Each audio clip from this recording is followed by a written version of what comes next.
ప్రభువా, నేను కలిగి ఉన్న తలపులు, ఆలోచనలు అపవాది నాటినటువంటివి.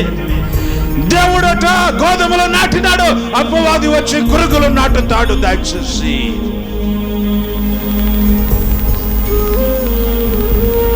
ఆ గురుగులను నువ్వు ఎరిగి ఉండాలి. శిష్యులు అడుగుతున్నారయ్యా, మనము గోధుమలు నాటినాము కదా, గురుగులు ఎక్కడ నుంచి వచ్చినాయి?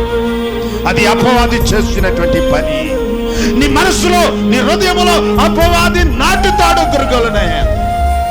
మిర్యాము మనసులో, అహరోను మనసులో ఆ గురుగులను నాటినాడు. ఒక రోజున అహరోను మిర్యాములు గుర్తించలేకపోయినారు. అయ్యా, మేము దేవుని సన్నిధికి వెళ్ళి మేము కనిపెట్టి చెబుతాము, 3 రోజులు టైం ఇవ్వండి అని చెప్పేసి అహరోను దగ్గరికి వచ్చిన ప్రజలతో చెప్పలేకపోయినాడు. అహరోను భయంకరమైనటువంటి, ఇదిగో ప్రజలు తినుటకు ఆడుటకు కూర్చుండి లేచినారట, నాట్యం ఆడారట, బల్లులు విగ్రహారాధనకు వెళ్ళిపోయేటట్టుగా చేస్తున్నాడు అహరోను. మోషేకు విరోధంగా లేచింది మిర్యాము. తాళలో పుట్టిన ఆలోచనను బట్టి ఈ రాత్రి ఎటువంటి ఆలోచన తలపు కలిగి ఉన్నావో పరిశుద్ధాత్మ దేవుడి రాత్రి ఒకసారి దేవుని సన్నిధిలో యోచించే, ఇంటికి వెళ్ళిన తర్వాత ప్రార్థన చేయి. 2 రోజులు 3 రోజులు వెయిట్ చేయి.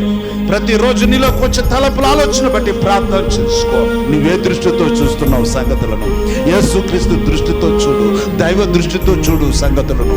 మానవ దృష్టితో చూస్తే నీకు అన్ని ఇదిగో మంచిగా అనిపించు.